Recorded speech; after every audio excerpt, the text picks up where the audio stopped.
যে সংগঠনকে বাংলাদেশ সরকার নিষিদ্ধ ঘোষণা করেছে, এই সংগঠনের পক্ষে বাংলাদেশ সুপ্রিম কোর্ট পারে অরাজকতার নৈরাজ্য সৃষ্টি করার লক্ষ্যে তারা তৎপরতা চালাচ্ছে। একটা নতুন সরকার গঠিত হয়েছে, কাদামাটির মতো নরম একটা সরকার, কিন্তু ষড়যন্ত্রকারীরা তারা থেমে নেই। তারা এই সরকারকে নানাভাবে বিব্রত করার জন্য, সরকারকে বিপাকে ফেলানোর জন্য বিভিন্ন ষড়যন্ত্র করে যাচ্ছে। সেই ষড়যন্ত্রই আমরা বরিশালে লক্ষ্য করেছি। নিষিদ্ধ ঘোষিত সংগঠনের নেতাকে আত্মসমর্পণ করার সাথে সাথে জামিন দিয়ে দেওয়া হলো।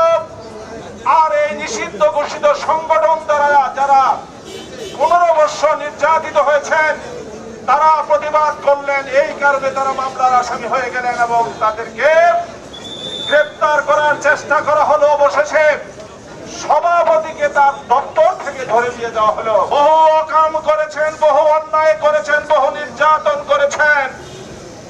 আর কোন ষড়যন্ত্র বা নির্যাতন করার কোন পদের দেওয়ার চেষ্টা করবেন না। যদি কোন রকম বিশৃঙ্খলা করার চেষ্টা করেন, সাধারণ আইনজীবীদেরকে সাথে নিয়ে আপনাদেরকে আমরা প্রতিরোধ করবো এবং প্রতিবাদ আমরা জানাবো ইনশাল্লাহ। গতকালকে নিজেরা কক্ষ ভাঙচুর করে একটি সাংবাদিক সম্মেলন করেছেন। সেখানে আপনারা দেখেছেন আবু সাইদ সাগর সাহেব বলেছে আমার রুমে কোনো ভাঙচুর হয় নাই। পাশে থেকে বলা হচ্ছে স্যার শেখ মুজিবের ছবি ভাঙা হয়েছে, উনি বলছেন না ভাঙা হয় নাই।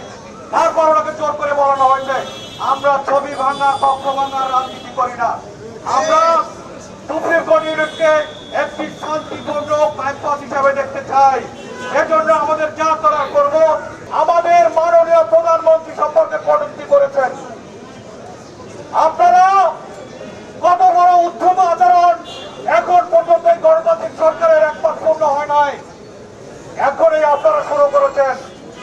আমরা বিগত 17 বছর এই হাইকোর্ট প্রাঙ্গণে আপনাদের চোখে চোখ রেখে প্রতিবাদ করেছি। আজকে আপনাদের নেত্রী তার আত্মীয় স্বজন সহ বিদেশে পালিয়ে গেছেন আপনাদেরকে রেখে।